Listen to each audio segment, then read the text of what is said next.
ప్రపంచంలో ఒక ముస్లిం తను ముస్లిం అని గర్వంగా చెప్పుకుంటాడు. క్రిస్టియన్ అని గర్వంగా చెప్పుకుంటాడు. హిందువు మాత్రం హిందువునని చెప్పుకోవడానికి problem.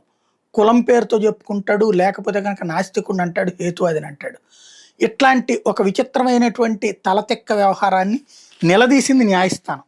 No caste no religion certificate కావాలని చెప్పి ఒక అతను మద్రాస్ హైకోర్టుని ఆశ్రయించాడు. నువ్వు హిందువుగా ఉన్నావా లేదా అని కోర్టు అడిగింది. అడిగితే నేను హిందూగానే ఉన్నాను అన్నాడు. మరి హిందూ ఆచారం ప్రకారం నువ్వు పక్కన మతాన్ని పాటిస్తున్నానంటూ మరి నేను no caste no religion certificate ఇవ్వమని ఎట్లా అడుగుతావు అని అడిగింది అనమాట. నిలదీసింది.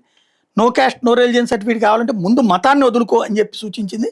తనకు no caste no religion certificate జారీ చేయడానికి తిరుపత్తూరు ఎంఆర్ఓ తహసీల్దార్ నిరాకరించడానికి సవాల్ చేస్తూ చెల్లమాణిక్యం అనే వ్యక్తి దాఖలు చేసిన పిటిషన్ మీద హైకోర్టు ఇటీవల విచారణ చేపట్టింది. పిటిషనర్ మతాన్ని వదులుకున్నారా అని అడిగింది. లేదని సమాధానం ఇచ్చాడు. దీంతో తీవ్ర అసంతృప్తి వ్యక్తం చేసింది. హిందూ ఆచారాల ప్రకారం పిటిషన్ తన మతాన్ని వదులుకునే వరకు ఆయన అభ్యర్థిని అధికారులు పరిగణలోకి తీసుకోనక్కర్లేదని తేల్చి చెప్పింది. మతాన్ని వదులుకోకుండా మతాన్ని వదులుకున్నట్టు తెలిపే రుజువులు సమర్పించకుండా నో రిలీజియన్ సర్టిఫికేట్ ఎట్లా ఇస్తారని ప్రశ్నిస్తూ పిటిషన్ కొట్టేసింది.